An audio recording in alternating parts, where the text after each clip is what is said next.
ഇന്ന് നമുക്ക് ഒരു ശ്രീലങ്കൻ ഡിഷ് കഴിച്ചാലോ?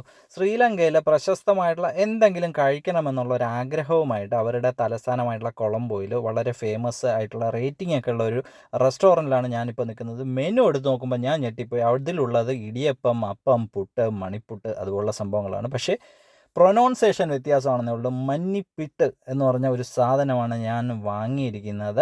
നമ്മുടെ നാട്ടിലുള്ള മണിപ്പുട്ട് തന്നെയാണ് സംഭവം. അത് എങ്ങനെ ഉണ്ടെന്ന് നമുക്ക് നോക്കാം. ഒരു ബട്ടർ പേപ്പറിലൊക്കെ പൊതിഞ്ഞൊരു ഷവർമ സ്റ്റൈലിലാണ് ഈ സാധനം വന്നിരിക്കുന്നത്. ശ്രീലങ്കയിലെ ആ ഒരു ഫുഡ് ഐറ്റംസൊക്കെ കണ്ടു കഴിയുമ്പോഴത്തേക്ക് നമുക്ക് ഉറപ്പായിട്ടും സംശയം തോന്നും, കേരളത്തിൽ പ്രചാരത്തിലുള്ള ഒരുപാട് ഫുഡ് ഐറ്റംസ് വന്നിരിക്കുന്നത് ശ്രീലങ്കയിൽ നിന്ന് ആണ് എന്ന്. കാരണം ഇവിടെ അപ്പമുണ്ട്, ഇവിടെ പുട്ടുണ്ട്, ഇവിടെ മുട്ടയപ്പമുണ്ട്. ഇപ്പോൾ ചില റെസ്റ്റോറൻറ്റുകളൊക്കെ ഭയങ്കര ഫേമസ് ആയിട്ടൊക്കെ പരസ്യം ചെയ്ത് തരുന്നുണ്ടല്ലോ ഈ മുട്ടയപ്പം എന്ന് പറയുന്ന സാധനം. അതൊക്കെ ഇവിടെ ശ്രീലങ്കയിൽ വളരെ സാധാരണമായിട്ടുള്ള ഒരു ഡിഷായിരുന്നു കേട്ടോ. അപ്പോൾ നമുക്ക് കാര്യത്തിലേക്ക് വരാം. ഞാൻ മണിപ്പുട്ടിൻ്റെ ഒപ്പം മേടിച്ചത് വാഴയിലയിൽ പൊള്ളിച്ച ഒരു ചിക്കൻ ഫ്രൈ ആയിരുന്നു കേട്ടോ. ചിക്കൻ ഫ്രൈ എന്ന് പറഞ്ഞാൽ വാഴയിലയിൽ പൊള്ളിച്ച ചിക്കൻ ഫ്രൈ എന്നൊക്കെ പറഞ്ഞപ്പോൾ ഞാൻ ഒരുപാട് പ്രതീക്ഷിച്ചു, സത്യസന്ധമായിട്ടുള്ള റിവ്യൂ പറയുകയാണെങ്കിൽ.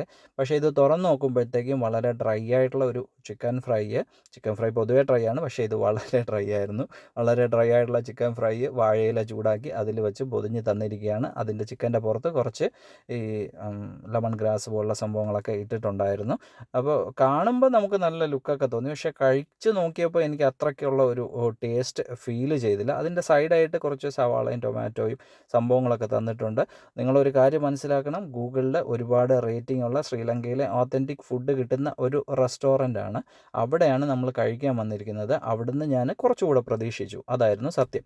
അടുത്ത് പുട്ട് ട്രൈ ചെയ്ത് നോക്കുമ്പോൾ ഇത്രയും ഹാർഡായിട്ടുള്ള ഒരു പുട്ട് ഞാൻ എൻ്റെ ജീവിതത്തിൽ അടുത്ത കാലത്തൊന്നും കഴിച്ചിട്ടില്ല. സംഭവം ഇത് ഓരോന്നും നല്ല കട്ടിയായിരുന്നു കേട്ടോ. ഈസി ആയിട്ടൊന്നും നമുക്ക് കഴിക്കാൻ പറ്റില്ല.